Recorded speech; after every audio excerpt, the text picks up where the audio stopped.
ধর্ষণ ও হত্যাকাণ্ডের শিকার শিশু রামিসার বাসায় প্রধানমন্ত্রী তারেক রহমান যাওয়ার পর সবাই আশা করছে এই ঘটনার বিচার হবে।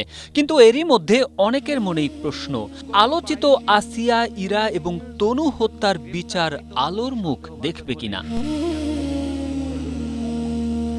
২০২৫ সালের মার্চ মাসে মাগুরার শ্রীপুর উপজেলার জারিয়া গ্রামে নির্যাতনের শিকার হন ৮ বছরের শিশু আসিয়া।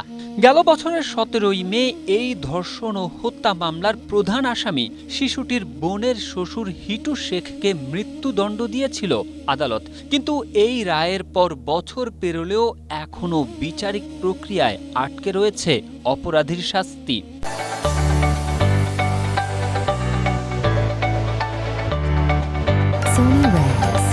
শিশু জান্নাতুল নাইমা ইরাকে চলতি বছরের ১ মার্চে চকলেটের কথা বলে চট্টগ্রামের সীতাকুণ্ডের পাহাড়ি এলাকার জঙ্গলে নিয়ে গিয়েছিল প্রতিবেশী এক ব্যক্তি।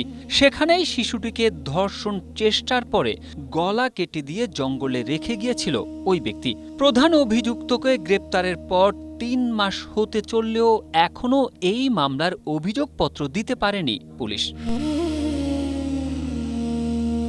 ২০১৬ সালের মার্চ মাসে তনুর মরদেহ কুমিল্লা সেনানিবাসের ভেতর থেকে উদ্ধার করা হয়। দীর্ঘ ১০ বছরেও সুরাহা হয়নি কুমিল্লার ভিক্টোরিয়া সরকারি কলেজের ছাত্রী ও নাট্যকর্মী সোহাগী জাহান তনুর হত্যা মামলার। তবুও তনু হত্যার বিচারের আশায় এখনও অপেক্ষার কথা বলছেন তার পরিবারের সদস্যরা। এসব তথ্য জানিয়ে প্রতিবেদন প্রকাশ করেছে BBC Bangla. Tarek Ahmed, Asia post.